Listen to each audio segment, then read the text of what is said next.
सबसे पहले सभी को हाथ जोड़कर अच्छे कारा की तरफ राम राम। महाराजा सूरजमल को बहुत आदमी फॉलो करते होंगे। महाराजा साहब जो हिंदू हृदय सम्राट थे, आज उनके किले में पहुंचे। हाँ, डिगमैल मेरे पीछे आप देखने लग रहे हो, ये डिगमैल है। अब सबसे बड़ी चीज ये आती है, जो आजकल के नौजवान हैं उन्होंने सूरजमल का नाम तो पता है, उससे आगे नहीं पता कौन थे, क्या करते थे, कहाँ से थे। आप सभी साथियों को सबसे पहले तो बता देते हैं, सूरजमल साहब का जन्म 13 फरवरी 1707 को सिंचनी गोत्र भी है और सिंचनी गांव भी है अपने यहाँ पे, उसके बीच में हुआ। भरतपुर के अंदर महाराजा बदन उनके पिताजी का नाम था। अब सबसे बड़ी चीज ये आती है, हिंदू हृदय सम्राट जो महाराजा साहब थे, इन बातों को देखते हुए बहुत सारे आदमी अफवाह फैलाते हैं कि इसका मतलब वो मुस्लिम जो थे उनके कट्टर दुश्मन थे। सबसे पहले तो आप किसी भी चीज के बारे में थोड़ा विस्तार तक पढ़ रहो।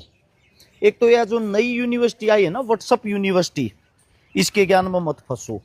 आपको सारी बातों का पता होना चाहिए। आज बात कर लेते हैं महाराजा साहब की। सबसे पहली चीज तो ये, महाराजा साहब ने अपने जीवन काल में 80 युद्ध लड़े, और जो 80 युद्ध लड़े थे उन युद्धा में जो मुसलमानों के साथ युद्ध थे वो लगभग 13 से 14 युद्ध थे। उससे अलग है, आप सभी साथियों को बता देते हैं, जो बाकी जितने युद्ध बचे लगभग 65 जो युद्ध थे वो किन के साथ थे? मराठाओं के साथ, राजपूतों के साथ, यानी कि कुल मिला के जातियों को छोड़ो हिंदुओं के साथ ही थे। अब बात यह आती है, राजा जो होता है, राजा का काम होता है अपने राजपाट का विस्तार करना। उस टाइम पर चले आती जोर जबरदस्ती आंगा, जो ठाडा होता जिसमें ताकत होती वो अपने राजपाट ने अपने साम्राज्य ने बढ़ा लेता। तो उस टाइम के हिसाब से ये कार्य थे। जो लोग ये सोचते हैं कि महाराजा सूरजमल जी ने जो है युद्ध लड़े वो खाली मुस्लिमों से लड़े थे और मुस्लिम ही उनके दुश्मन थे, सबसे पहले तो आप सभी को बता देता हूँ, महाराजा जी जो थे वो धर्मनिरपेक्ष राजा थे। उनकी जो सेना थी, जो ये आजकल नए बच्चे हैं गूगल कर लेना, हो सकता है तुम्हारा गूगल और व्हाट्सएप यूनिवर्सिटी के ज्ञान में मिल जाए ये चीजें।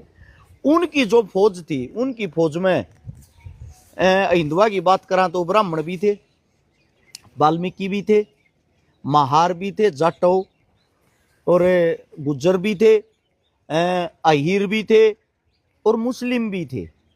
जो अपने हिंदुस्तान के मुस्लिम थे, जो यहाँ की आवाम थी, वो भी महाराजा साहब की सेना में थे। अब सबसे बड़ी चीज आपको बताता हूँ, इस बात से आप बहुत कुछ समझ जाओगे। महाराजा साहब का जो खजांची था, खजाने को संभालने वाला था, वो एक जाटव था। और महाराजा साहब का जो सेनापति था, जिन्होंने अपनी शहादत दी सबसे पहले महाराजा साहब के लिए, जान दी थी दिल्ली के दरबारों में जाके, वो वीरपाल गुज्जर था। अब बात करते हैं सबसे पहली चीज की, जो आजकल जाति